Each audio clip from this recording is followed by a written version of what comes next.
Master your time အချိန်ကိုအောင်နိုင်သူမင်္ဂလာပါရှင်ကန်းကုန်လန်းလဲ Audio Book Channel လေးကနေပြန်လဲကြိုဆိုလိုက်ပါတယ်ဒီနေ့မှာတော့ကျမတို့ရဲ့ဘဝတူတက်ရေးအတွက်အရန်ကိုအရေးပါတဲ့စာအုပ်ကောင်းလေးတစ်အုပ်ကိုရွေးချယ်တင်ဆက်ပေးသွားမှာပဲဖြစ်ပါတယ်စာရေးဆရာတီဘောမော်ရစ်ရေးသားထားတဲ့ Mr. Your Time အချိန်ကုန်အောင်နိုင်သူဆိုတဲ့စာအုပ်လေးပဲဖြစ်ပါတယ်ရှင်ကျမတို့အားလုံးမှာတနေ့ကို24နာရီအချိန်တူတူပဲရကြပါတယ်ဒါပေမဲ့ဘာလို့တချို့လူတွေကဒီ24နာရီအတွင်းမှာပဲအောင်မြင်မှုတွေအများကြီးရယူနိုင်ကြပြီးတော့တချို့လူတွေကြတော့အချိန်မလောက်ဘူးလို့ညှိတွားနေကြရတာလေအဖြေကတော့ကျမတို့ဟာအချိန်ကိုစီမံခန့်ခွဲမှုလွဲမှားနေကြလို့ပါပဲရှင်ဒီစာအုပ်ထဲမှာဆရာကပြောထားပါတယ်ကုန်ထုတ်စွမ်းအားဆိုတာအလုပ်တွေကိုပို့လုံးနိုင်မှာမဟုတ်ပါဘူးမလိုအပ်တဲ့အလုပ်တွေကိုဖိရှားပြီးအရေးကြီးတာတွေကိုပဲအာရုံစိုက်လုပ်ကိုင်နိုင်မှုဖြစ်တယ်တဲ့ကဲ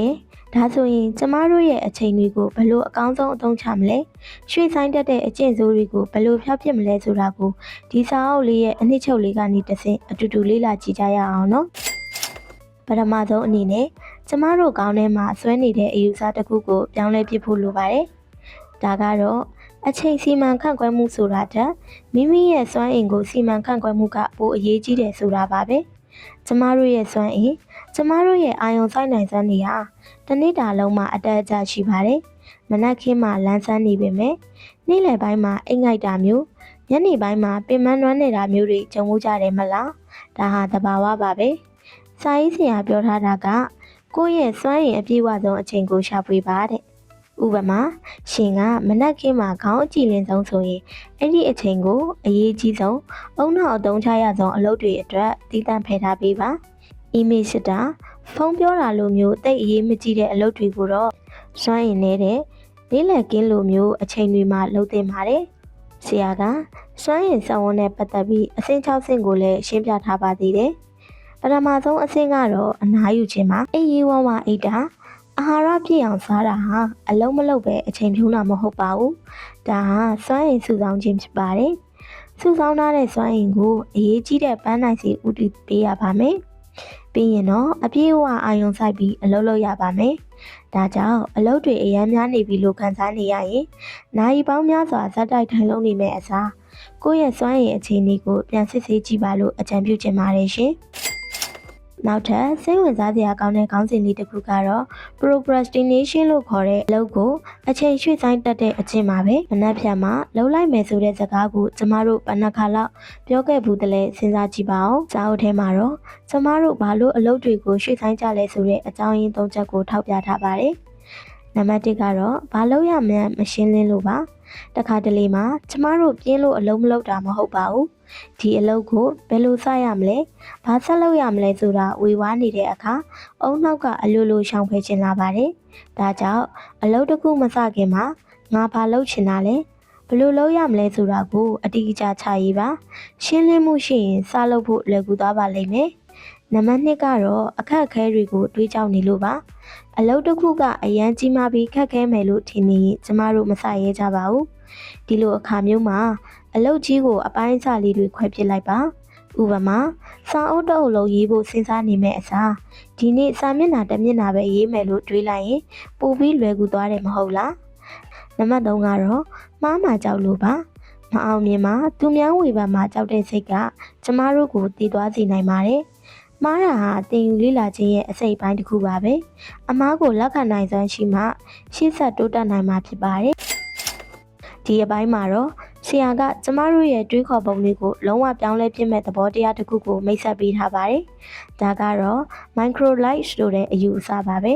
ကျမတို့ကတနေ့တာမှာ24နာရီကိုတာမန်ရက်တစ်ခုလိုပဲမြင်ကြပါတယ်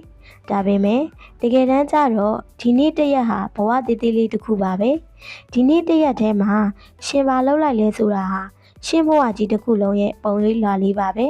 ဒီနေ့ကိုအလဟတ်တက်ဖြုံးတီးလိုက်ရင်ရှင်းရဲ့ဘဝကြီးတစ်ခုလုံးအလဟတ်တက်ဖြစ်သွားဖို့အစာပြုလိုက်တာနဲ့အတူတူပါပဲအထိတ်ကအမားတွေကိုပြန်တွေးပြီးနောင်နာရမနေပါနဲ့